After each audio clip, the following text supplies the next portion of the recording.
Hello and welcome to account classes. मैं वरुण आप सभी का स्वागत करता हूं अकाउंट क्लासेस के अंदर।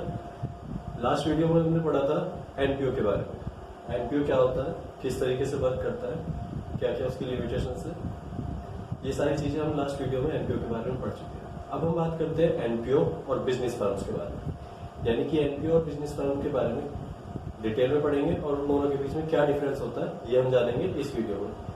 ठीक है, तो बिना किसी देरी के स्टार्ट करते हैं। Basis and difference between NPO and business firms. So first basis और कह सकते हैं कि first difference between NPO and business firm is purpose, यानी कि दोनों की दोनों फर्म जो एनपीओ है और बिजनेस फर्म्स है, दोनों ही फर्म किस पर्पस के लिए वर्क करती हैं, यानी कि उनका पर्पस क्या है, पर्पस ऑफ वर्किंग क्या है, ये आता है आपका बेसिक डिफरेंस, फर्स्ट डिफरेंस। तो जो आपकी एनपीओ है वो किस लिए वर्क करती है, extension of cultural educational activities, यानी कि कल्चरल और एजुकेशनल एक्टिविटीज को बढ़ावा देने के लिए जो ऑर्गेनाइजेशन वर्क करती है उसको कहा जाता है एनपीओ। ये किसी भी प्रॉफिट मोटिव से नहीं करती, सबको पता है। और जो बिजनेस फर्म्स है इनका मोटिव ही प्रॉफिट कमाना होता है। जो आपकी एनपीओ होती है, एनपीओ फर्म्स है, उनका मोटिव क्या है, उनका मोटिव है कल्चरल और एजुकेशनल जैसी एक्टिविटीज को प्रमोट करना। लेकिन बिजनेस फर्म्स का बेसिक मोटिव क्या है, प्रॉफिट अर्न करना। सेकंड डिफरेंस की बात करते हैं अपना फंड्स। अब किसी भी फर्म्स को चलाने के लिए, रन करने के लिए फंड्स की जरूरत होती ही है, यानी कि पैसों की जरूरत होती ही है, मनी चाहिए ही चाहिए। तो उस चीज के लिए, उसकी रनिंग के लिए क्या चाहिए, जो फंड्स चाहिए वो कहाँ से अरेंज किए जाते हैं। एनपीओ अपने फंड्स कहाँ से अरेंज करती है, membership fees, donations, surplus etcetera. अब इसको डिटेल में समझते हैं। मेंबरशिप फीस क्या होती है। मेंबरशिप फीस वो होती है जब कोई क्लब अपने यहाँ पे किसी पर्सन को मेंबरशिप देने के लिए, यानी कि उसको अपने सदस्य बनाने के लिए, अपना मेंबर बनाने के लिए उससे कुछ फीस चार्ज करती है, उसी को बोला जाता है मेंबरशिप फीस। नेक्स्ट आता है आपका डोनेशंस। डोनेशंस क्या होते हैं, डोनेशंस जो लोग अपनी मर्जी से एनपीओ वगैरह को दान देते हैं, एक तरीके से दान, हिंदी का शब्द बोले तो दान। थर्ड आता है फिर आपका सरप्लस। और ये सरप्लस का मतलब है कि जब एनपीओ वर्किंग करती है तो इनकी ऑपरेटिंग एक्टिविटीज, यानी कि जितना भी इनके इनकम है और जो एक्सपेंसेस है, इनकम कहाँ से हुई, मेंबरशिप फीस, डोनेशन, सब्सक्रिप्शंस, इन सब से जो पैसा आया और जो इनके खर्चे हुए, खर्चे किस तरीके से, जो इनका बेसिक है प्रमोशन, यानी कि जो इन चीजों को, एक्टिविटीज को प्रमोट करना है, इन एक्टिविटीज को प्रमोट करने के लिए जो इनके एक्सपेंसेस आते हैं, उन एक्सपेंसेस को चलाने के लिए, उन एक्सपेंसेस को वहन करने के बाद क्या निकल के आता है, जो पैसा बचता है उसी को बोला जाता है सरप्लस।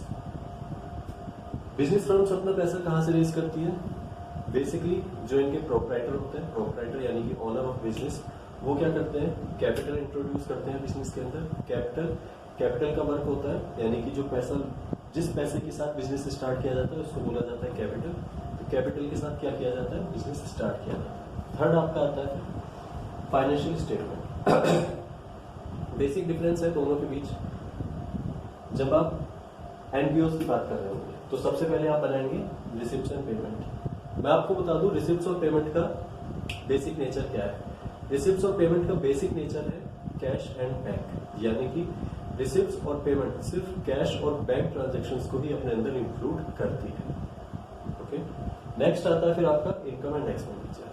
पूरे साल के अंदर financial statement basically end of accounting period ही बनाया जाता है, इसलिए जब इनकम एंड एक्सपेंडिचर को बनाया जाता है वो कब बनाया जाता है, अकाउंटिंग पीरियड के लास्ट में। जब अकाउंटिंग पीरियड के लास्ट में इनकम एंड एक्सपेंडिचर अकाउंट बनाया जाता है, ये बनाया जाता है ये देखने के लिए जो पूरे साल की इनकम हुई है, पूरे अकाउंटिंग पीरियड के अंदर इनकम हुई है, डायरेक्ट इनकम और डायरेक्ट एक्सपेंडिचर, उन दोनों को पता लगाने के लिए बनाया जाता है income and expenditure. Income and expenditure की एक बेसिक नीड है, यानी कि एक बेसिक पर्पस है कि कितना इनकम हुआ, कितना एक्सपेंडिचर हुआ, ओनली इन करंट ईयर। इसके अंदर सिर्फ और सिर्फ करंट ईयर की इनकम और करंट ईयर के एक्सपेंडिचर्स को ही इंक्लूड किया जाता है, प्लस जो रेवेन्यू नेचर के आइटम्स होते हैं उनको ऐड किया जाता है।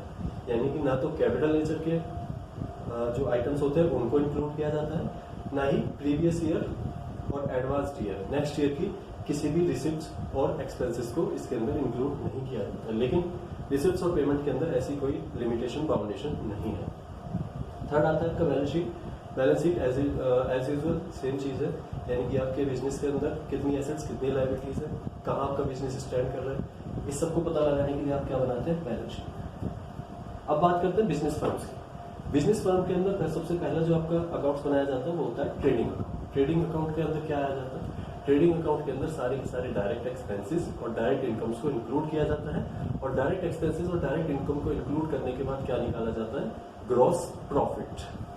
Gross profit. अब इस ग्रॉस प्रॉफिट को कहां ट्रांसफर किया जाएगा, P&L अकाउंट के अंदर। P&L अकाउंट क्या है, प्रॉफिट एंड लॉस अकाउंट।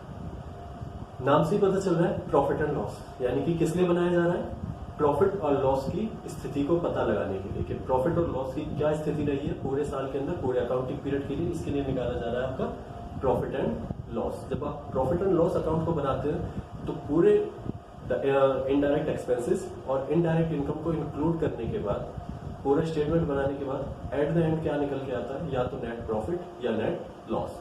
अब ये जो नेट प्रॉफिट और नेट लॉस है ये कहाँ ट्रांसफर किया जाएगा, बैलेंस शीट के अंदर। बेसिकली डिफरेंस समझ में आया कि ट्रेडिंग अकाउंट के अंदर आपको क्या निकालना है, ग्रॉस प्रॉफिट, और P&L के अकाउंट से क्या निकल गया। नेक्स्ट आता है फिर आपका balance sheet. Balance sheet as usual कि बिजनेस की फाइनेंशियल पोजीशन चेक करने के लिए जो स्टेटमेंट बनाया जाता है उसको बोला जाता है बैलेंस शीट। लास्ट आता है फिर आपका सरप्लस और प्रॉफिट। ये सरप्लस और प्रॉफिट क्या है, यानी कि जब एनपीओ वर्क करते हैं, एनपीओ अपने फाइनेंशियल स्टेटमेंट बनाते हैं, तो एनपीओ फाइनेंशियल स्टेटमेंट बनाने के बाद क्या निकालते हैं, उनको पता चलता है कि उन्होंने पूरे साल में कितना सरप्लस रहा और कितना डेफिसिट, यानी कि जो उनकी इनकम रही, जिस भी तरीके से उनकी इनकम रही, और जो उनके एक्सपेंसेस थे, जितने भी उन्होंने एक्सपेंसेस यानी कि खर्चे किए, उन दोनों को करने के बाद उनके पास क्या बचा। वो अगर एक्स्ट्रा है तो वो सरप्लस, और अगर एक्स्ट्रा नहीं बचता है, माइनस में है, तो उसको बोला जाता है डेफिसिट। इसके अंदर बात करते हैं बिजनेस फर्म्स के अंदर, तो बात करते हैं क्या निकल के आता है, नेट प्रॉफिट और नेट लॉस। नेट प्रॉफिट और नेट लॉस कहां से निकल के आया था, अभी हमने बात करी थी, प्रॉफिट एंड लॉस से आपका क्या निकल के आता है, net profit and net loss.